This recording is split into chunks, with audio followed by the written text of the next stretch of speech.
Welcome to M1 news. Warangal Vishwakarma వీధిలో మే 30, 2025 శుక్రవారం రోజున గ్రేటర్ వరంగల్ స్వర్ణకార సంఘం ఆధ్వర్యంలో మట్టెవాడ సర్కిల్ ఇన్స్పెక్టర్ తుమ్మగోపి గారిచే స్వర్ణకారుల సమక్షంలో అవగాహన సదస్సు నిర్వహించడం జరిగింది. ఈ సందర్భంగా సిఐ గోపి మాట్లాడుతూ భద్రతాపరంగా కీలక అంశాలను తెలియజేస్తూ చైన్ స్నాచింగ్ పై, దొంగతనాలపై, అంతర్రాష్ట్ర దొంగ ముఠాలపై, రోహింగ్యా ముస్లింలపై, దొంగ బంగారాలపై ప్రత్యేక భద్రతా సూచనలు తెలియజేశారు. అత్యంత బాధ్యతాయుతంగా వ్యవహరించాలని, గుర్తు తెలియని వారికి ఆశ్రమం ఇవ్వరాదని, బంగారం విషయంలో అత్యంత జాగ్రత్తగా వ్యవహరించాలని, గుర్తు తెలియని వారితో బంగారం వ్యాపారం చేయరాదని స్వర్ణకారులకు సూచించారు. ప్రతి దుకాణాల్లో సీసీ కెమెరాలు ఏర్పాటు చేసుకోవాలని, సీసీ కెమెరా ద్వారా నేరాలను అరికట్టవచ్చని ఆయన తెలిపారు. ఈ కార్యక్రమంలో గ్రేటర్ వరంగల్ స్వర్ణకార సంఘం ప్రధాన కార్యదర్శి కట్ట రాజేందర్, కందుకూరి చంద్రసేన, ఉప్పుల మోహన్, స్వర్ణకారులు తదితరులు పాల్గొన్నారు. అందరికీ నమస్కారం తెలియజేస్తున్నాము.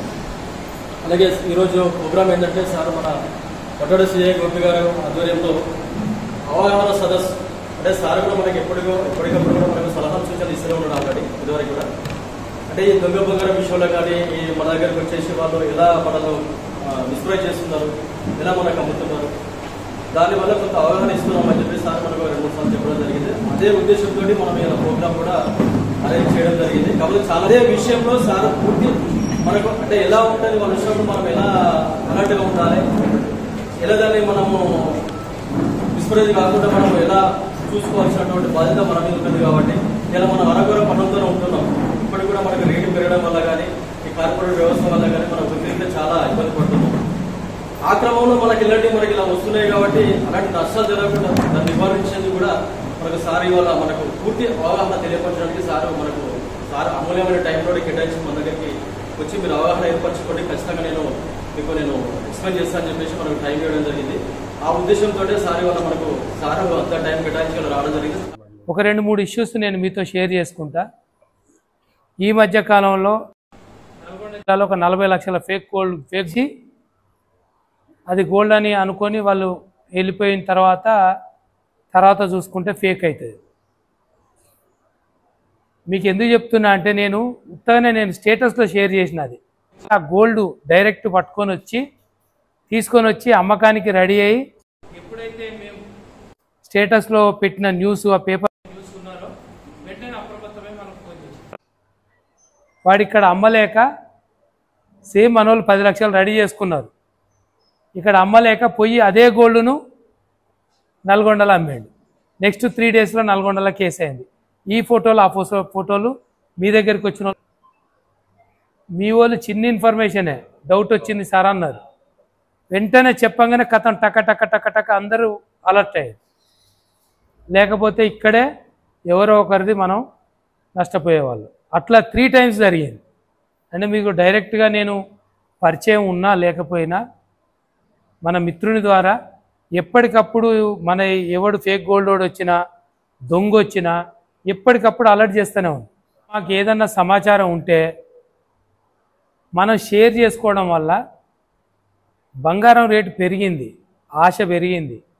ప్రతి ఒక్కడు కూడా దొంగతనం చేయడానికో మాయమాటలు చెప్పడానికో అవకాశం ఉండి మిమ్మల్ని మోసం చేయడానికి వస్తున్నారు. మీరు ఆ మాయలో పడకండి. ఒకటి. రెండోది, ఇప్పుడు చాలామంది మన మిత్రులు కావచ్చు, మీరు మోసపోయిన బంగారం ఇస్తాను డబ్బులు తీసుకోవడం, బంగారం రాగానే అంటే ఇదంతా కూడా మనకు ప్రజలు నమ్మని పరిస్థితి వస్తుంది. బంగారం అంతా రాగానే ఒక 100 మందిది బంగారం ఇస్తాను డబ్బులు తీసుకోగానే దాంతో మొత్తం ఫ్యామిలీతో చెక్ చేయడం. అప్పుడు అందరు లబోదిబో. ఫస్ట్ మీరు ముందే అలర్ట్ కనుక అయినట్టయితే మాకు చిన్న సమాచారం ఇచ్చినా మేము ఇమ్మీడియట్ తీసుకొచ్చి ప్రకారం మీరు నష్టపోకుండా ఏం చేయాలో అట్లా చేసిన సందర్భాలు ఉన్నాయి. తీరా అంతా వెళ్ళిపోయిన తర్వాత చెప్తే వాడు దొరుకుతాడు. కాకపోతే ఏంటంటే మన దగ్గర ఉన్న బంగారం డబ్బులన్నీ అయిపోయాక దొరికితే లాభం ఏంది?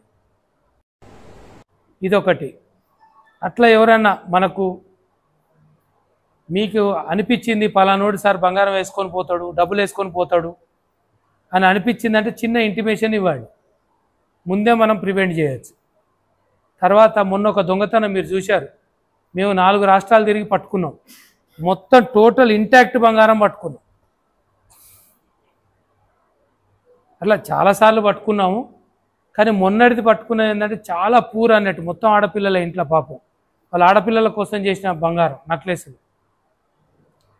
వాళ్ళ బాధ 70 ఏళ్ళు వాళ్ళ ముసలి వాళ్ళ బాధ భరించలేక చాలా ఖర్చు పెట్టి చాలా ప్రయాసపడి 15 రోజులు మేమే ప్లాస్టిక్ షీట్లు వేసుకొని, ఈ బోళ్ళు బొచ్చలు అమ్మేటోళ్ళు కనుక తిరుగుతారు చూడు, ప్లాస్టిక్ షీట్లు పట్టుకొని మేము కూడా షీట్లలో వండుకుంటా 15 రోజులు తిరిగి పట్టుకున్నాం. మేమేదో ఏసీలలో కూర్చుంటాం అని అనుకోవద్దు ఎప్పుడు. మీకేదన్నా బాధ మాకు జరిగిందనే మేము ఇస్తాం. కాకపోతే మా తరపున మిత్రునికి చెప్పేది ఏంటంటే, ప్రతి ఒక్కరు బంగారానికి సీసీ కెమెరాలు పెట్టుకుంటారు, బాగుంది. ఒక 4 సీసీ కెమెరాలు పెట్టుకుంటారు, 3 మీకోసం పెట్టుకోండి, 1 ప్రజల కోసం మా కోసం పెట్టండి. నీ షాప్లోకి రాడు కదా, ఆడ బండి పెట్టుకొని వస్తాడు. నువ్వు ఈ నీ వీధంతా కవర్ చేసేటట్టు పెట్టుకున్నావు అనుకో, నెంబర్ వచ్చేటట్టు. అంటే ఒక్క సీసీ కెమెరా మంచిది, నెంబర్ వీధి మీద పెట్టింది, నెంబర్ వచ్చేటట్టు బాగా కనబట్టేట్టు, అవసరమైతే నైట్ కూడా కనబట్టేట్టు పెట్టుకోవడం వల్ల ఈరోజు మీలాంటి మిత్రుడే, మీరుండే ఏరియాలోనే జరిగింది ఈ దొంగతనం. ఒక్క సీసీ ఎవరు కోఆపరేట్ చేయలే. పాపం ఆ మిత్రుడు ఒక్క 10 నిమిషాలలో సీసీ ఫుటేజ్ తీసి మాకు పంపించాడు. 20 నిమిషాలలో దొంగను ఐడెంటిఫై చేసినాం. 1 అవర్లో టీం బయలుదేరింది. అంటే సీసీ కెమెరా అనేది మీకు ఒక పోలీస్ కానిస్టేబుల్ మీకు ఉంటే ఎంత ధైర్యం. తర్వాత మొన్న ఒక దొంగతనం జరిగింది, ఇక్కడే కొట్టి పారిపోయింది. బయటకు వచ్చి ఆయన పాపం రక్తంతో కొట్టుమిట్టాడి మొత్తుకుంటా మేము ఒక 2 నిమిషాల్లో వచ్చిన తర్వాత అప్పుడు మొత్తం వచ్చేది. నేను అనేది మన తోటోడికి ఎవడన్నా అట్లా మన వీధిలో అడుగు పెడితే, వీధి దాటి కొట్టి వెళ్ళాలన్నా బంగారం తీసుకునే వాళ్ళని మనం ఏం చేయాలన్నా అది చేయడం చేస్తే ఇంకోసారి దొంగ వస్తాడా? ఈసారి కొట్టి పాడిపోయిన రేపు ప్రాణం తీస్తాడు. అంటే మన ముసలోడే కదా గుంజుకపోతాడు అని అనుకోవద్దు. మనిషికి మనిషే అరుస్తాడంటే సంథింగ్ వెంటనే ఒక అడుగు బయటకు వస్తే కథ నీ కాళ్ళ ఎదురుగానే వాడు పడతాడు, నీకే దొరుకుతాడు. దానికేం పోలీస్ అంటే ఏదో పెద్ద బాడీ బిల్డర్లు మీకంటే రన్నింగ్ ఎక్కువ చేస్తారా అనుకోవద్దు. మాకు మీకు తేడా ఏంటంటే, మీరు యూనిఫామ్లో లేరు, మేము యూనిఫామ్లో ఉన్నాం అంతే. మేము కొంచెం తెగింపు ఉంటుంది ఖచ్చితంగా చేయాలని. మీ దాంట్లో ఏంటంటే చిన్న భయం ఉంటుంది. చిన్న భయం పోతే మీరు మాకంటే ఎక్కువ కూడా పోలీసు లాగా ప్రవర్తించగలరు. మేము యూనిఫామ్ వేసుకోకముందు మాకు ఏ చిన్న భయం ఉందో మీకు కూడా అలా చిన్న భయం ఉంటుంది. ఒక్కసారి దొంగను పట్టుకోండి, నెక్స్ట్ టైం మీరే ఉరికించి కొడతారు. అందుకనే మిత్రులందరికీ ఇంకొకటి ఏంటంటే చాలా డేంజర్ ఏంటంటే, మీరు పనిచేసే వర్కర్స్ వాళ్ళ ఫోన్ నెంబర్లు, ఆధార్ కార్డులు, ఫ్యామిలీ నెంబర్లు, వాళ్ళ బయోగ్రఫీ అంతా తెలుసుకొని ఉండండి, దగ్గర పెట్టుకోండి. ఎందుకంటే మన దగ్గర 80 తులాల బంగారం పోతే దాన్ని నేను అమరావతి పోయినా, వారం రోజులు అక్కడే పడుకున్నా చేళ్ళల్లో. ఎందుకంటే సిటీలో లేడు వాడు, మొత్తం ఎక్కడో లోపట ఉన్నాడు. తర్వాత ఇంకో టీం పోయినాం, 70 తులాల బంగారం ఎంత రికవర్ అయింది? 70 తులాల బంగారం రికవరీ చేసిన. ఆ బంగారం ఎవరిది? మీ మిత్రులదే, మీ అందరికీ తెలుసు. అర్థమైందా? కాబట్టి మిత్రులారా, ఎవరైనా మీకు వర్కర్స్ కానీ ఎక్కడైతే చూడు అక్కడ జరిగింది ఏంటంటే, ఆయన లేస్తే వీడు ఇట్లా 2 చేతులు పట్టుకొని సార్ చేరేస్తాడంట, మంచినీళ్ళు ఇస్తాడంట. ఇంత వినయం చూసినప్పుడన్నా మీకు డౌట్ రావాలి, తీయటి మాటలు ఉన్నప్పుడు డౌట్ రావాలి. ఎందుకంటే నమ్మకం ఎక్కడ ఉంటుందో మోసం అక్కడ ఉంటుంది. నమ్మకం లేని చోట మోసాలు జరగవు. వీడు ఎవరిని నమ్మర్రా అంటాడు, వాడు మోసపోడు. వాడు ప్రతి జాగ్రత్త చూసుకుంటాడు. పోయినా తక్కువ మోతాదులో పోతాడు. ఇంత 80 తులాల బంగారం, 80 తులాలు మీ కొట్లో నుంచి మీ బాధ, మీ ఫ్యామిలీ మీరు ఎంత కష్టపడి ఉంటారు. 80 లక్షలు అంటే చెప్పండి. మీ జీవితాంతం కష్టపడ్డా ఆ 80 లక్షలు సంపాదించాలి. సరే మేము పట్టుకొచ్చినాం, అది మా క్రెడిట్. నేనేమంటానంటే జరిగింది పట్టుకోవడం, తర్వాత పట్టుకురావడం, మేమేదో కష్టపడ్డం కాదు. జరగకముందు మీరేం చేయాలనేది ఆలోచించాలి. జరగకముందు మీరు ఏం చేయాలి, మీ బాధ్యత ఏంది అని ఆలోచించి మళ్ళీ నేను నెక్స్ట్ మీటింగ్ వచ్చేలోపు మీకోసం 3, మా కోసం 1. అర్థమైందా? మీకోసం, మా కోసం 1. సీసీ కెమెరాలు, మీ గల్లా గురికి కోసం 1, బంగారం కోసం 1, మీ పర్సనల్ సేఫ్టీ కోసం 1, ప్రజల కోసం 1. దానివల్ల నీకు జరిగింది అనుకోవద్దు. నేను అన్నా కదా, పాప ముసలోలో జరిగితే నీలాంటి వాళ్ళ షాప్లో కెమెరాతోటి పట్టుకున్నావు. పబ్లిక్లో ఎవరికి జరిగినా నువ్వు సాయం చేసిన వాళ్ళు అవుతావు, నువ్వు దేవుడితో సమానం. ఇప్పుడు నాకు ఆ సీసీ కెమెరాలు ఇచ్చే చిన్న ఫుటేజే ఇచ్చింది, ఆయన జీవితాంతం గుర్తుపెట్టుకుంటా. నా సర్వీస్ నేను డిఎస్పీ అయినా ఎస్పీ అయినా. ఎందుకు? అడగంగానే ఆయన టైం అంతా కేటాయించి, కొంతమంది అయితే తలుపులు కిటికీలు వేసుకున్నారు, లేవు సీసీ కెమెరాలు అంటారు. కానీ మన ఇంట్లో జరిగితే, రేపు మనకే ఇదే పరిస్థితి జరిగితే. అందుకనే మనిషికి కష్టం వచ్చినప్పుడు కరోనా నేర్పించింది మనకు జీవితంలో ఎవడు తోడుండడని, ఏది మన వెనక రాదని. ఇప్పుడు నేర్పించాల్సింది సహాయం చేయం గుణము. ఎవడన్నా కష్టాలలో బాధల్లో ఉన్నప్పుడు కనీసం చెయ్యి అందించకుండా, ఎక్కువ అవసరం లేదు. నేను అనేది ఒకడు 1,00,000, ఒకడు 1000 రూపాయలు చేయొచ్చు, మనం రూపాయి చేయొచ్చు. కానీ ఆ రూపాయి అన్నా చేయాలంటున్నా. 1000 రూపాయలు అవసరం లేదు, టక్కున జారి పడిపోయాడు నీ కళ్ళ ముందట, జస్ట్ ఇట్లా చెయ్యి. ఎందుకంటే అందరం అంత బాగా చేయాలని, మా పర్ల కోసం బతకాలని చెప్పం. కానీ మీకోసం బతుక్కుంటూనే మనం సమాజం అంటే మనం కమ్యూనిటీ అంటారు. మనది మీ బ్రదర్సే ఇక్కడ ఉన్నారు పోలీసు రూపంలో అనుకోండి. మేమేం పరాయి కాదు మీకు. మీరు కూడా పోలీసుగానే భావించండి. మీరు కూడా కొంత వీటి గురించి ఆలోచిస్తే మనం 80 లక్షలు పోగొట్టుకోవాల్సిన అవసరం లేదు. 8 రూపాయలు కూడా ఎవరికి కష్టార్జితం ఎవరిని పర్లపాలు కావాల్సిన అవసరం లేదు. కాబట్టి నేను చాలా రాసుకున్నది కూడా తెచ్చుకునే పరిస్థితి లేదు. మీకు వాస్తవంగా నా వల్ల కొంత లేట్ జరిగింది, క్షమించండి.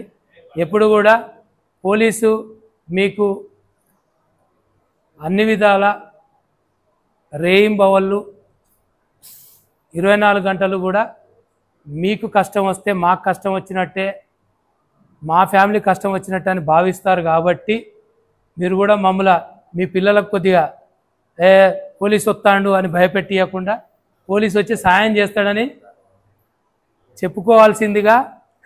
చెప్పాల్సిందిగా మీ పిల్లలకు కూడా పోలీసు అంటే మనకు సాయం చేస్తాడు, బూచోడు కాదు అని చెప్పాల్సిందిగా రిక్వెస్ట్ చేస్తూ నాకు అవకాశం ఇచ్చిండు మా మిత్రుడు. చాలా సంతోషం. మీరు అందరు నాకు పెద్ద పరిచయం లేదు. అంటే ఇప్పుడు నేను ఇక్కడికి వచ్చినా సార్ మీరు నా పని చేసి పెట్టలేదు సార్ అంటే నేను కూడా మిమ్మల్ని ధైర్యంగా తలెత్తుకొని మాట్లాడలేదు. నాకు అనిపిస్తుంది కదా, 80 తులాల బంగారం నా ఏరియాలో పోతే నేను దొరకబట్టియకపోతే నాకు ఎంత షేమ్ అనిపిస్తుంది. మిమ్మల్ని చూసిన అటు పక్క నుంచి తలంచుకొని పోతే అబ్బా నేను చేయలేకపోయినా. అదేవిధంగా మీరు కూడా ఎప్పుడైనా జరిగినప్పుడు అందరూ ఇలా, ఇప్పుడు మీకు చాలా శక్తి ఉన్నది, పరాయోళ్ళు ఎక్కడెక్కడి నుంచో వస్తున్నారు, మీరు అప్రమత్తం అయ్యి మీరు కొద్దిగా కష్టపడే గుణం పెంచుకొని స్కిల్లు నాలెడ్జ్ అన్నీ అవసరమైతే వ్యవసాయం కోసం కొన్ని రాష్ట్రాలు పోయేస్తారు కొంతమంది. మా దగ్గర నా మిత్రుడు ఉండే నాయక్, ప్రతి నెల ఎక్కడికో హర్యానా పోయేస్తుంటాడు. ఎందుకనంటే 1 మంత్ ఎందుకు పోయినావు అంటే, సార్ నేను ఆ పంటల మీద రీసెర్చ్ చేసి, వ్యవసాయమే చేస్తాడు, ఏం చదువుకోలే, రీసెర్చ్ చేసి ఎన్ని రకాల పంటలు పండియాలో చూసుకొని వచ్చినా సార్, నేర్చుకొని వచ్చినా అంటాడు. అందరూ 2 పంటలు పంపిస్తే ఆయన 4 పంటలు పండిస్తాడు. అందరూ ₹1,00,000 సంపాదిస్తే ఆయన ఎకరానికి 4 లక్షలు సంపాదిస్తాడు. మనం బయటికి పోకుండా, ఏమి నేర్చుకోకుండా, స్కిల్ డెవలప్ చేసుకోకుండా, అప్గ్రేడ్ కాకుండా ఎవడో వచ్చి మన దగ్గరికి వచ్చి బతుకుతాడంటే ఎందుకు బతుకుతాడని ఆలోచించాల్సిన సందర్భం వచ్చింది. మిమ్మల్ని మీరు మీకు స్కిల్ లేక కాదు, స్కిల్ అప్గ్రేడ్ చేసుకోలేక. మిత్రుడు రోహింగ్యాలు అని చెప్పేసి మనకు బయట నుంచి వెళ్ళి బంగ్లాదేశ్ నుంచి వచ్చి వెస్ట్ బెంగాల్కే వచ్చి వెస్ట్ బెంగాల్ నుంచి బెంగాల్ అంటే బెంగాలీ అని అనుకోవద్దు, ఒక కేసు నా దగ్గర జరిగింది, అది ఇప్పుడు మంచిగా గుర్తు చేశాడు. మేము బెంగాల్ అని బెంగాల్ వాళ్ళు ఎత్తుకపోయారని బెంగాల్ పోతే వాడు బంగ్లాదేశ్ వాడు.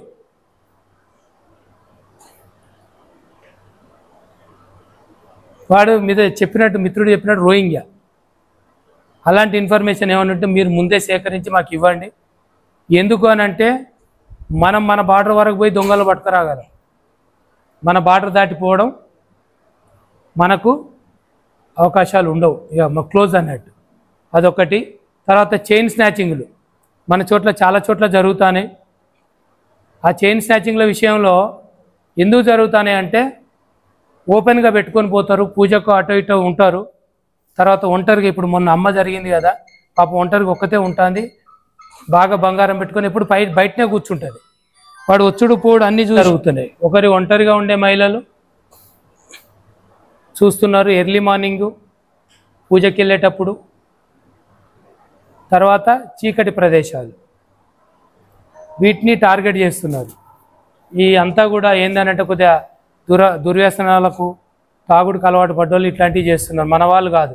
మొన్న మీరు చూశారు, వాడు మధ్యప్రదేశ్ ఇక్కడ చైన్ స్నాచింగ్ చేసినవాడు, అంతకుముందు చేసినవాడు రాజస్థాన్.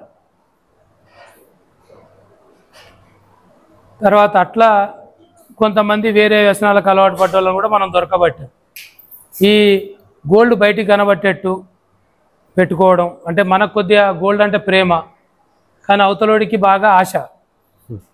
ఒక్కోసారి ప్రాణాలకు కూడా ప్రమాదం, ఎందుకంటే గుంజుకొని పోయేటప్పుడు పాపం పెద్ద ముసలావిడ పడిపోయి అంత దూరం గుంజుకొని పోయింది వాడు. ఆ కొద్దిగా చున్నీ కట్టుకోవడం, తర్వాత ఆ గోల్డ్ ఎక్కువ ఉన్నదని కనిపించే అవకాశం ఉన్న కొద్దిగా మనం ఒక మనిషిని పెట్టుకొని సెక్యూరిటీగా మళ్ళీ లాకర్లో పెట్టుకోవడం, అవన్నీ చేసుకోండి. ఒక దగ్గర చైన్ స్నాచింగ్లో వాడు అస్సలు పట్టుకొని వదలలే, వాడే కింద పడ్డాడు. అంటే కొద్దిగా ఒంటరిగా వెళ్తున్నప్పుడు కొద్దిగా వాళ్ళ అమ్మ ఇది కొద్దిగా చీకటి ప్రదేశం ఉంది, ఏమైనా జరగవచ్చు, వెనకనో మునుగో ఎవడో కాపు కాస్తాడని కొద్దిగా ఆలోచించుకొని కొద్దిగా కొంగు కప్పుకొని కొద్దిగా అబ్జర్వ్ చేసుకుంటే ఏం కాదు. ఒంటరి మహిళలు లేదా చిన్నపిల్లలు తీసుకునే మహిళలు ఇట్లాంటి వాటి దగ్గరే జరుగుతుంది. ఇంకోటి లాక్ బ్రేకింగ్స్, 99% దొంగతనాలు, 99.9% దొంగతనాలు తాళాలు వేసిన ఇంట్లోనే జరుగుతాయి. ఎందుకు? నేను లేను, బయటికి పోయినా నువ్వు వచ్చి చదువుకొని పో అని అర్థం. తాళం అంటే సెక్యూరిటీ కాదు, దొంగలకు ఆహ్వానం అన్నట్టు. బాబు మేము లేము, కొద్దిగా వచ్చేవని ఉంటే తీసుకొని పోరా, మా ఇంట్లో మిగిలినాయి అని గుర్తుపెట్టుకోండి. తాళం వేయకుండా రూమ్ వదిలిపెట్టిపోయినా దొంగతనం జరగదు, నో ప్రాబ్లం, ఎవడు రాడు లైట్లు వేసుకొని పోతే. తాళం కప్ప పెద్దది, కప్ప పెద్దదే, దానికి వేసిందేమో ఇత్తడిది ఉంటుంది, గిట్లాంటివి రిగిపోతుంది. ఏంది ఆ కొండి ఎందుకు? ఎస్, అంత పెద్దదైతే అంత ధనం. కరెక్ట్, వాడు అది కూడా చూస్తాడు, పెద్దది వేసిందంటే ధనం ఎక్కువ ఉన్నది. కాకపోతే ఆ కొండలు అనేటివి కూడా ఐరన్ ఉండేది ఇంతకుముందు. మొన్న కూడా నేను చూసిన, ఏంది ఉత్తగానే వచ్చి నేను ఇట్లానే పుట్టుకుని ఇరిగింది అది. ఆ కొండి తీసే కొండి అంటే ప్యాషన్ కోసం పెట్టేది, దాంట్లో బలం లేదు. ప్యాషన్ కోసం గొల్లాలు మాత్రం పెట్టుకోకండి, ఇంకేదన్నా పెట్టుకోవాలి. తర్వాత ప్రతి బీరువాలో జాగ్రత్తగా దాస్తారు బంగారం. ఆ బాక్సులో దాస్తే తప్ప వేరే ఉండవు, ఇక ఎక్కడ పెట్టినా పోతాయని జాగ్రత్త బాక్సులనే దాస్తారు. మళ్ళీ అది స్టైల్కి ఇట్లా పెడతారు, తాళం మాత్రం బీరువా మీదనే పెడతారు, ఎందుకంటే మళ్ళీ దొరకదేమో అని. ఊరికి పోతారు, ఊరికి పోయి వచ్చేలోపు అదే తాళం, వాడికి ఎందుకు అంత కష్టం, ఎందుకు తాళం ఆనే ఉండే అని ఇత్తడి తాళాలైనా ఇట్లాంటివి ఇరిగిపోయా. పెద్ద తాళం అన్నట్టు మిత్రుడు అన్నట్టు పెద్ద తాళం వేయగానే పెద్ద నెక్లెస్ ఉన్నది అని అర్థం. వచ్చిండు, అన్నీ చదువుకుంటాడు మంచిగా నీట్గా. మొన్న దొంగతనం జరిగింది 10 నిమిషాలే, 10 minutes హార్డ్లీ, 10 to 15 minutesలో చదువుకొని వెళ్ళిపోయాడు. 15 నిమిషాలలో పగలేమో బోల్లోళ్ళు లెక్క తిరిగిండు, బోళ్ళు బొచ్చులు అమ్మేటోళ్ళు లెక్క. మన దగ్గర బోళ్ళు లేవు, బొచ్చలేవు. అక్కడనే పైన విశాల వైన్స్లో మందాగిండు చీకటి పడేదాకా. మళ్ళీ ఒకసారి వచ్చి మళ్ళీ చూస్తే కూడా వాడు రాలే, తాళం వేసుకున్నాడు రాలేదని మళ్ళీ గోడల మీద మంచిగా దిగడానికి మెట్లు కట్టిర్రు, గేట్ వేసిర్రు. గేటు పక్కన గోడ ఉంటుంది కదా, ఎక్కడానికి మెట్లు, వాళ్ళ ఇంటికి దిగడానికి మెట్లు కట్టిర్రు. మరి నేను ఏంద్రా గంత పెద్ద గేట్ వేసిండ్రు అంటే, సార్ వాళ్ళు గేటు మంచిగానే వేసిండ్రు అని పక్కనే వాళ్ళు ఎక్కడానికి ఆ గోడెక్కి దిగడానికి మెట్లు కట్టిర్రు సార్ అంట. నేను చూస్తే నిజంగానే మెట్లు ఉన్నాయి. ఇది ఎక్కడ అంటే, మరి అదెందుకు కట్టిండ్రమ్మా అంటే, వీళ్ళట అక్కడ ఎక్కి నీళ్లు పోసి చెట్లకు మళ్ళీ అటు దిగుతారట. మంచి గట్టి బందోబస్తు గోడ కూడా V8 కట్టారు. కాకపోతే ఆ మూలకు ఈశాన్య మూలకు ఎక్కడో సెంటిమెంట్ మరి ఏదో కానీ మొత్తానికి ఆ నుంచి ఎక్కి మళ్ళీ దిగడానికి కూడా పెట్టారు. వాడు మంచిగా అట్లనే దిగండి, ఎక్కడ ప్రాబ్లం లేదు, హాయిగా దొంగతనం చేసుకొని వెళ్తాడు.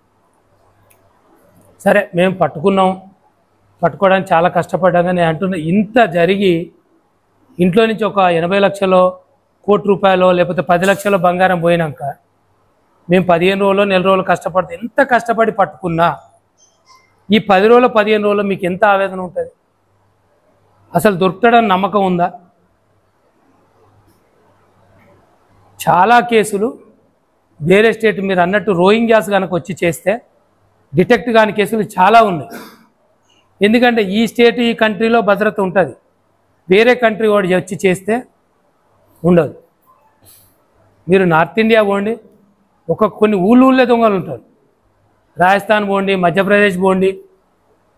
ఒకసారి మా రాజస్థాన్ పోతే మేము పోగానే కరెక్ట్ మంచి దొంగ 20 లక్షలు అంతా రికవర్ అయింది, పట్టుకున్నాం, భుజాలు వేసుకున్నా నేనే. జస్ట్ 10 అడుగులు రాగానే కథం లేడీస్ అటాక్ చేసి మొత్తం ఆ తలల రక్తాలు, మొత్తం ఎడారి ఇసుక బొందలు తీసి ఆ బొందలను నెట్టిరు మమ్మల్ని. ఒక 2 నిమిషాలు అయితే అందులో ప్రాణం పోయేది. ఇక తుపాకీ తీసి ఫైరింగ్ చేసి అమ్మాయి ఇక బతుకు జీవుడా అని బయటపడ్డా. లేడీస్ ముందంతా లేడీసు, వెనకంతా జెంట్స్. అయినా దొంగను వదిలిపెట్టలే. సరే కానీ లేకపోతే రాజస్థాన్ ఎడారిలో మాకు సమాధి ఉండకపోయేది, కానీ ఎడారిలో ఒక జాగ ఉండేది ఇప్పటికి. ఇట్లా ఉంటుంది మా పరిస్థితి. కాబట్టి మిత్రులందరూ కూడా గమనించాలి. తాళాలు వేయడంలో కానీ, బీరువా తాళాలు పెట్టుకోవడం కానీ, ఇవన్నీ సీసీ కెమెరాలు కానీ, మీరు బయటికి పోయినా జస్ట్ అలారం, నేను చెప్పిన కదా మనిషి రాగానే మా ఇంట్లో క్లిక్ అంటుంది, చిన్న శబ్దం చేస్తుంది, అది అటు తిరుగుతుంది, ఎడిపోతాండి అని అలర్ట్. ఎవరు వచ్చిండ్రండి మా ఇంట్లో, మీరు అందరూ కూడా ఇవన్నీ గమనించండి. అందరూ కూడా మంచి మీ పిల్లల్ని బాగా చదివించుకోండి, గొప్ప గొప్ప స్థాయిలోకి తీసుకుపోండి. పిల్లల కోసం కొంచెం త్యాగం చేయండి. ఎప్పుడు డబ్బు సంపాదనే కాదు, పిల్లలు ఏం చదువుతారు, ఎట్లా చేస్తారు. ఎందుకనంటే బాగా గొడులా కష్టపట్టుని పిల్లలు పెద్ద వెధవలు ఉంటారు, గుర్తుపెట్టుకోండి. ఎందుకంటే వీడు పొద్దున్న లేస్తే రాత్రి వరకు అదే సరిపోతుంది, ఏం జరుగుతుందో చూసుకోడు. పిల్లలు చెడు సాహసాలు పట్టుకొని చెడిపోతారు. మనమన్న ఉండాలి, మన ఇంట్లోనే ఒకరు మిలిటరీ ఆఫీసర్ ఉండాలి, మీ ఫ్యామిలీ అన్న. అప్పుడే పిల్లలు బాగా చదువుకుంటారు, గొప్ప స్థాయిలోకి పోతారు. ఓకేనా? డబ్బు కాకుండా, డబ్బు కంటే విలువైనవి చాలా ఉన్నాయి జీవితంలో, అనుభవించాల్సినవి. అష్ట ఐశ్వర్యం అన్నారు కానీ ఓన్లీ డబ్బే ఐశ్వర్యం అనలే. అష్ట ఐశ్వర్యం అంటే తెలుసా? ఇందరు ఈ అష్ట ఐశ్వర్యాలలో ఎవరు ఎన్ని ఐశ్వర్యాలు అనుభవిస్తారనేది ఒక్కసారి గమనించుకోండి. అంతేనా? అంటే సార్ చిన్న వినపం మా అర్థమైంది. ఎక్కడన్నా దొంగతనం జరిగినప్పుడు స్వర్ణకారుల దగ్గరికి వచ్చి వీళ్ళకే అమ్మినా అని చెప్పేసి వాడు చెప్పడం వల్ల రికవరీ విషయంలో చాలా ఇబ్బందులు ఎదురవుతానే అని అన్నాడు. ఇప్పుడు దొంగ చాలా హార్డ్ కోర్ ఉంటాడు, వాడు నిజం చెప్తాడని మేము నమ్మలేము. బాగా తరో వెరిఫికేషన్ చేసుకునేంత టైం ఉండదు. అయినప్పటికీ కూడా పక్కనే నా CCS ఉంది కాబట్టి మీ యొక్క రిక్వెస్ట్ ఏదైతే ఉందో వాళ్ళతో కూడా షేర్ చేసుకుంటాం. మనకు యాక్చువల్గా ఎంత మీకు చేరిందో అంతవరకే జెన్యూనిటీ ఉండి ఇప్పుడు మీకు నిజంగా తెలియకుండా కొంటే మాత్రం కేసులల్లో లేకుండా ఏం చేయాలి, ఎట్లా చేయాలనేది ప్రొసీజరు మీరు చెప్పింది నేను ఆఫీసర్ల దృష్టికి ఖచ్చితంగా తీసుకొని వెళ్తా. ఎందుకంటే కొత్త ఆఫీసర్ వచ్చిండు, ఆ సిసిఎస్ సిఐ గారు కూడా నా బ్యాచ్మెంటే, మా మిత్రుడే. కాబట్టి మా వల్ల అట్లాంటివి ఏమైనా ఉంటే మీరు డైరెక్ట్గా మాకు తీసుకొని రావచ్చు. ఇంకోటి ఇప్పుడు చెప్పిండు కాబట్టి చెప్తున్నా, దొంగ సొత్తు అమ్మగడానికి వచ్చిన వాళ్ళను వెంటనే మీరు ఇన్ఫర్మేషన్ ఇవ్వండి, లేకపోతే మీకు చాలా ప్రమాదం. ఎందుకు అంటే తులం చైన్ ఉంటుంది, 60-80 చేస్తుంది, వాడు 30,000 ఇచ్చినా చాలంటారు లాస్ట్. అనుమానపడండి, వాని ఫోటో తీసుకోండి, లేదా కొద్ది సాయంత్రం వరకు డబ్బులు తయారు చేస్తాను కొద్దిగా పోస్ట్ పోన్ చేయండి, చేస్తా తీసుకుంటా అని. ఈలోపు పోలీస్కి ఇన్ఫర్మేషన్ ఇవ్వండి అనుమానం వచ్చినప్పుడు, ఆ లోపు మేము వచ్చి వెరిఫై చేసుకుంటాం. ఇది చేయొచ్చు కదా మీరు. వెంటనే డబ్బు తీసి ఇవ్వకుండా కొంత అనుమానం అనిపించినా, సార్ ఎందుకు అనుమానం అనిపించింది సార్ అని చెప్పి, మొన్న కూడా లాస్ట్ టైం మీ దాంట్లోనే 30 తులాల బంగారం పట్టించారు కేయూసీ పాప, అది కూడా చాలా పూర్వల ఇంట్లో జరిగింది.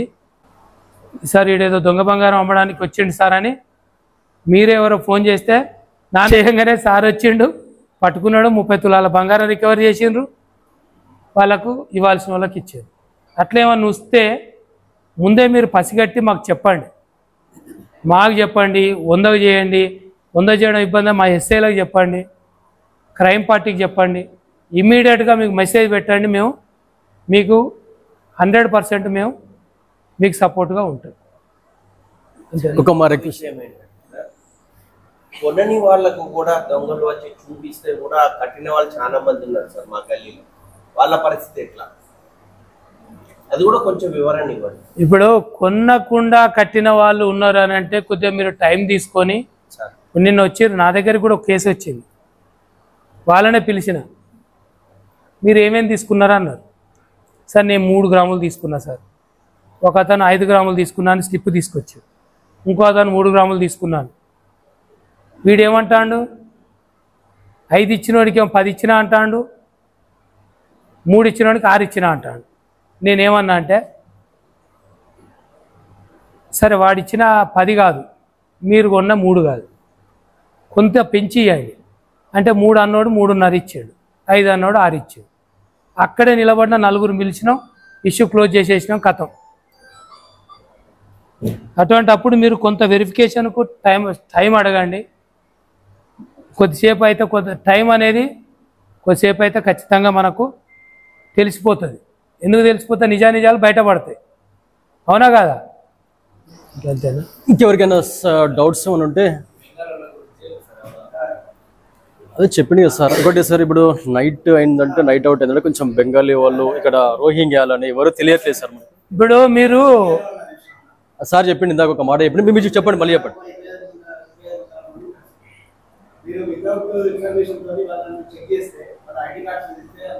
ఇప్పుడు నెక్స్ట్ అదే మనకేందని అంటే, వాళ్ళు ఎక్కడెక్కడ ఉన్నారు మాకు చిన్న ఇన్ఫర్మేషన్ ఇస్తే విడతల వారీగా పాయింట్స్ వారీగా చెక్ చేసుకుంటూ పోతాం. వాళ్ళ ఆధార్ కార్డు ఇక్కడేనా, నిజంగా బెంగాలా లేకపోతే బంగ్లాదేశా అని మీరు మాకు హైడౌట్స్ కనుక మీరు ఐడెంటిఫై చేసి, ఎందుకంటే ఒక్కరితో కాదు, ఒక్కొక్కరు ఒక్కొక్క హైడౌట్స్ ఐడెంటిఫై, సార్ ఇంట్లో 10 మంది ఉన్నారు, ఇంట్లో 5 ఉన్నారు, ఇంట్లో 6 ఉన్నారు అని మీ దగ్గర ఉన్న వాళ్ళని కూడా ఒకసారి మీరు వెరిఫై చేసుకోండి, మీ దగ్గర పనిచేసే వాళ్ళని కూడా నిజంగా అక్కడైనా కాదా అని అన్నీ కూడా ఒకసారి రికార్డు తయారు చేద్దాం. దానివల్ల కొంత మనకు వాడి రికార్డు మన దగ్గర ఉందంటే వాడు ఆటోమేటిక్గా ఏదన్నా మనల్ని మోసం చేసి బంగారం తీసుకుపోయేటటువంటి చర్యలు కూడా డిటరెన్స్ కూడా ఖచ్చితంగా మనకు డిటరెన్స్ ఉంటుంది. కాబట్టి ఓకే, వితౌట్ ఇన్ఫర్మేషన్తో మనం చేద్దాం. మీ కోఆపరేషన్ ఉంటే మాకు ఇన్ఫర్మేషన్ ఇవ్వండి, ఒక టీమును పెట్టి డెడికేటెడ్గా మనం చేద్దాం, అది కంప్లీట్ అయ్యే వరకు. ఒక రిక్వెస్ట్ సార్, అది వాళ్ళు కూడా ఏంటంటే సార్, ఇక్కడ వచ్చిన క్రమంలో పేర్లు చేంజ్ చేసుకున్నారు సార్ వాళ్ళు. అంటే వాళ్ళకు వేరే పేరున్న, ముస్లిం పేరున్న కూడా ఇక్కడ రాజు అనో లేకపోతే శ్రీకాంత్ అనో ఇలాంటివి పెట్టుకొని కూడా వాళ్ళు కొన్ని ఐడి ప్రూఫ్స్ తయారు చేయడం. అదేంటంటే వాళ్ళ కమ్యూనిటీలో ఉన్నటువంటి ఇప్పుడు మెయిన్ వాళ్ళు కొందరు ఉన్నారు సార్. వాళ్ళు అంటే వాళ్ళు ఒక 20 years బ్యాక్ వచ్చిన వాళ్ళు ఉన్నారు. వాళ్ళని కనుక పిలిపిస్తే వాళ్ళ దగ్గర కూడా చాలా మంది ఉన్నారు, అంటే వాళ్ళ నుండి కూడా మనకు చాలా వరకు నెక్స్ట్ వాళ్ళను పిలిపించి వాళ్ళకి మీటింగ్ పెట్టి చేస్తాము. ఈ లోపు కొంత మీటింగ్ పెట్టాలి, అందరూ గ్యాదర్ కావాలంటే మీరు అన్నట్టు అన్ని కొద్దిగా హైడౌట్స్ అన్ని చెక్ చేసి కొద్దిగా వాళ్ళ కదలికి వస్తే ఆటోమేటిక్గా వాళ్ళు మన గ్రిప్ లో వస్తారు. అది చేద్దాం, కొంచెం స్పెషల్ డ్రైవ్ చేస్తేనే వాళ్ళు కొంచెం బయటకు వస్తారు. అది చూడాలి.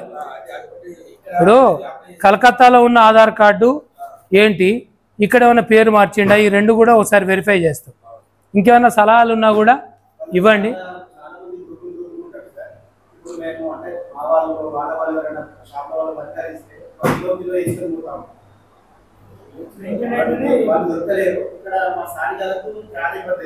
అయితే వాళ్ళు ఏంటంటే కొంత ఒక షాప్ ఏర్పాటు చేసుకుంటారు సార్. వాళ్ళు షాప్ ఏర్పాటు చేసుకుని ఇప్పుడు మా స్వర్ణకారుల దగ్గర కస్టమర్స్ డైరెక్ట్ వాళ్ళు ఉన్నటువంటి వీధుల్లో కొంతమంది వర్కర్ అంటే కస్టమర్స్ దగ్గర బంగారం గ్యాదర్ చేసేసి ½ కేజీ కిలో కాగానే వాళ్ళు వెళ్ళిపోతున్నారు, మొత్తం జంప్ అయిపోతున్నారు. అంటే వాళ్ళ దగ్గర ప్రూఫ్స్ అనేది మన దగ్గర ఏం లేకుండా పోతుంది, మనం నమ్మిస్తున్నారు సార్. వాళ్ళు అక్కడ ఉండి స్థానికంగా ఉండి నమ్మిస్తున్నారు అక్కడ వాళ్ళు. అంటే ఇప్పుడు నేనేమన్నా మనం స్ట్రాంగ్ గా ఉండి మనం స్కిల్డ్గా మనం స్టార్ట్ చేసుకుంటే మనకు కొంత తగ్గుతుంది. తర్వాత ఒకటి ఎప్పుడైతే యూనియన్ లాగా ఉండి ఒక వర్క్ చేయడం స్టార్ట్ చేస్తారో బయట వాళ్ళది ఆధిపత్యం తగ్గుతుంది. మన యూనియన్లో ఎప్పుడైతే చీలికలు వచ్చి సింగిల్గా ఉంటారో ఆ సింగిల్ నుంచి వెళ్ళి వాళ్ళంతా కూడా లోపలికి చొచ్చుకొని వచ్చి మనల్ని బయటికి పంపించే పరిస్థితి ఏర్పడుతుంది. కాబట్టి మీరు ఇప్పటికైనా ఒక మంచి కార్యక్రమం చేపట్టారు. మీరు కొన్ని నియమాలు ఏర్పరచుకోండి, మాకు కూడా చెప్పండి. మేము ఇప్పుడు హైడౌట్స్ మీద నెక్స్ట్ నుంచి కూడా మా నిఘా ఉంటుంది, ఖచ్చితంగా యాక్షన్ స్టార్ట్ చేస్తాం. ఓకే. విషయం ఏంటంటే ఎవ్రీ నైట్ 10 తర్వాత బెంగాలీ వాళ్ళు విపరీతంగా తిరుగుతున్నారు సార్ ఈ గల్లీలో. కానీ వాళ్ళు బెంగాలీ వాళ్ళ రోహింగ్యాల అనేది గుర్తుపట్టడం చాలా కొత్త వాళ్ళు చాలా అయిపోయింది సార్. కొత్త వాళ్ళు వస్తున్నారు. మీరు కొంచెం చర్య తీసుకొని ఎవ్రీ నైట్ ఒకసారి సైరన్ రవి ఇప్పుడు ఇలా మాట్లాడిన మాటలు మీరు ఇప్పుడు మనం మాట్లాడిన ఏమన్నా ఎవరన్నా చిన్న తయారు చేస్తారా, చేసి పెడతారా నాకు మ్యాటర్? కాక ఇప్పుడు మనం ఏం జాగ్రత్తలు తీసుకోవాలి సార్ ఇవి అన్ని కూడా ఒకసారి ఎవరన్నా చిన్న టైప్ చేసి వాయిస్ రికార్డ్ని టైప్ చేసి పెట్టండి. అది మనం ఎట్లా అప్రమత్తంగా ఉండాలి ఏందనేది చిన్న మెసేజ్ లాగా మిగతా పబ్లిక్ కూడా. ఇప్పుడు ఇంతమంది నాకు ఎక్కడ కలుస్తారు, లాక్ బ్రేకింగ్స్ ఎట్లయితే అనేది మీకు చాలా మంది తెలియదు, చైన్ స్నాచింగ్స్ ఎట్లయితే అనేది తెలియదు. అయ్యింది అని అనుకుంటాం కానీ దాంట్లో మనం అవకాశం ఎట్లా దొరికింది వాడికి అనేది తెలియదు. ఇప్పుడు 100 మంది ఇండ్లు ఉంటే 100 మందిలో కాకుండా ఒకటే ఇంట్లో ఎందుకు దొంగతనం జరుగుతుందంటే రీజన్ ఏందనేది తెలియాలి. అది చేయాల్సిందే సార్, ఎందుకంటే ఇప్పటికే వాళ్ళ ఆధిపత్యం అనేది కొంతవరకు ఇక్కడ ఎక్కువైపోయింది. ఇప్పుడు ఉన్నటువంటి మన సిచ్యువేషన్స్ కూడా ఇప్పుడు పహల్గామ్ లో జరిగినటువంటి సిచ్యువేషన్ వల్ల కూడా మనకు అంటే అందరికీ తెలిసిన విషయం కదా సార్. ఇక్కడ మేము స్థానికంగా ఉంటున్నాం కాబట్టి ఒక 100 ఏళ్ల చరిత్ర ఉన్నది సార్. ఇక్కడ మాకు విశ్వకర్మ వీధిలో ఒక 100 ఏళ్ల చరిత్ర ఉంది. ఇంకొకటి మిత్రుడు చెప్పింది కూడా ఇప్పుడు కొంత స్ట్రాటజీ ఏం మారిందంటే కమ్యూనల్ యాంగిల్లో తీసుకుపోతున్నారు కొన్ని. ఏది కూడా అంటే వానికి మన దగ్గర అశాంతి పెంచడానికో అభద్రత పెంచడానికో ఏదో రకంగా అవి మీకు తెలియకుండానే ఎక్కడో చిన్న ఇన్సిడెంట్ జరుగుతుంది. ఏదన్నా ఉంటే మీరు మమ్మల్ని ఏది సార్ ఇది నిజమా కాదా అని అడగండి. ఎందుకంటే నిజాలు తెలుసుకోకుండా ఎక్కడో కలకత్తాలో ఏదో జరిగితే మనకి ఇక్కడ ఏదో జరిగిందని అట్లాంటివి కాకుండా, ఎందుకనంటే కొంత కమ్యూనిటీ పరంగా కూడా మన మిక్స్డ్ కమ్యూనిటీ ఉన్న ఏరియా కాబట్టి మన మధ్యలో ఎవరు ఒకరిద్దరి వల్లనే వస్తుంది. అందులో కావచ్చు ఇందులో కావచ్చు ఎవరో ఒకరు కొద్దిగా ఓవర్గా రియాక్ట్ అవుతారు. దానివల్ల అతనికున్న సమస్య ఏందో తెలియదు కానీ మిగతా అందరం కూడా హర్ట్ అయిపోతాం. కాబట్టి అది సూక్ష్మంగా అక్కడ ఉన్న వాళ్ళకే అది అర్థమవుతుంది. కాబట్టి ఈ స్ప్రెడ్ అయ్యేటటువంటి న్యూస్ను బట్టి ఏదో జరిగింది అనే న్యూస్ను బట్టి మీరు ఎక్కువ అభద్రతా భావానికి కానీ లోను కావద్దు. ఎక్కడో రేపు జరిగింది అనుకోండి, కలకత్తాలో జరిగింది, అప్పుడు ఏదో డాక్టర్లు అక్కడున్న సర్క్యూస్టెన్సెస్ వేరు. మన దగ్గర జరిగింది అని చెప్పేసి మన దగ్గర 3 నెలలు ధర్నా జరిగింది. అక్కడున్న వాతావరణం వేరు, అక్కడున్న గవర్నమెంట్ వేరు, అక్కడున్న పరిస్థితులు వేరు. కాబట్టి అక్కడెక్కడో జరిగిందన్న దానికి మనం మీరు చూడండి ప్రతి స్టేట్లో చూడండి, సౌత్ ఇండియాలో స్టేట్లో ఉన్నంత లా అండ్ ఆర్డర్ పర్ఫెక్ట్గా నార్త్కు పోతూ ఉంటే కొంత, మరి వెస్ట్ బెంగాల్ అటు పోతూ ఉంటే కొంత, వాళ్ళు అంటే వాళ్ళకి ఏందనంటే కంట్రోల్ చేసేటటువంటి ఇది మనకు కనబడదు. స్టేట్లో ఉన్న ఇష్యూస్ని బట్టి ఉంటాయి. కాబట్టి ఒకదానికి ఇప్పుడు మనం ఒక్కొక్క ఏరియాని బట్టి, పరిస్థితులను బట్టి చట్టాలు మన యొక్క ఇది మారుతాయి. కాబట్టి ఎక్కడో జరిగిన దాన్ని బట్టి మనకు అన్వయించుకోవద్దు. ముంబైలో జరిగిన మత కల్లోలం లేకపోతే అల్లర్లను బట్టి హైదరాబాద్కి అన్వయించుకోవద్దు. హైదరాబాద్ జరిగిన దాన్ని బట్టి వరంగల్కి అన్వయించుకోవద్దు. దేనికున్న డిఫరెంట్ సిచ్యువేషన్స్ డిఫరెంట్ ఉంటాయి. కాబట్టి సోషల్ మీడియా ట్రాన్స్లో ఎవరైనా ఉంటే తొందరగా రియల్ ఫ్యాక్ట్స్లోకి తొందరగా బయటపడండి. అది నా యొక్క రిక్వెస్ట్. ఎందుకంటే మేము ఎంత మంచి చేసినా నాయన అంటే ఎవరు నమ్మరు. కానీ మేము ఏదన్నా చిన్నది పొరపాటు ఏదన్నా ఒక మాట రాంగ్ మాట్లాడినాం అనుకో, మంచి చేసిందేమో ఒక పేపర్లో వస్తుంది, చెడు చేసిందేమో 1000 పేపర్లలో వస్తుంది. డౌట్స్ ఉన్నా సరే ఉన్నా చాలా మీ టైం తీసుకున్నాం. అదే ఎవరినైనా మనసు నొప్పించినట్టు మాట్లాడితే దయచేసి తప్పుగా ఫీల్ కావద్దు. కొద్దిగా తెలవాలి కాబట్టి ఉన్నట్టే మాట్లాడతాం. కొద్దిగా మాటలు కూడా భాష కొద్దిగా కఠినంగా ఉన్న పదాలతోటో లేకపోతే సందర్భాలతో చెప్తేనే మనకు మైండ్ కత్తుకుంటుంది. కాబట్టి ఇది ఎవరిని ఉద్దేశించింది కాదు. Sir thank you sir. Sir చాలా టైం కేటాయించి మన కోసం, మన స్వర్ణకారుల కోసం వచ్చినందుకు కూడా సార్కి మన గ్రేటర్ వరంగల్ స్వర్ణకార సంఘం తరఫున ప్రతి ఒక్కరము అందరికీ సార్కి మనం తెలియజేస్తున్నాము. అలాగే సార్ ఎప్పటికి ఉన్నంతసేపు కూడా సార్ మన సహాయ సహకారాలు మనకు ఉన్నటువంటి సమస్యల మీద కూడా ఎప్పుడు మా స్వర్ణకారులు వచ్చినా కూడా సారు స్పందించి మాకు ఎల్లవేళ మాకు సపోర్ట్ చేస్తూ మా నిజాయితీని మాకు గుర్తించి అంతవరకే మాకు ఏదైనా ఉంటే సమస్యలను కూడా ఏదైనా కూడా పరిష్కరించాలని చెప్పేసి ఈ సందర్భంగా నేను గ్రేటర్ వరంగల్ స్వర్ణకార సంఘం తరఫున కూడా సార్కి వినయంగా తెలియజేస్తున్నాను. పేర్లు తెలియదు అంతా. Thank you. Okay, thank you so much. Okay okay.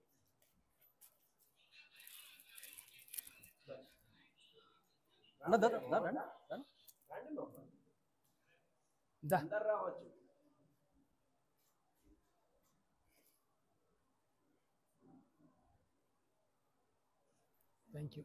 మళ్ళీ కలుస్తాం. కొద్దిగా టూ కోర్స్ ఈరోజు నుంచి 10 o'clock 9 o'clock మధ్యలో ఈ ఏరియాలో తిరిగాడు బాగా. మార్నింగ్ ఒకసారి, ఈవినింగ్ ఒకసారి. కొంచెం డౌట్ వచ్చినా చెప్పండి. 10 తర్వాత ఎవరు కనబడ్డా లోపటాయి.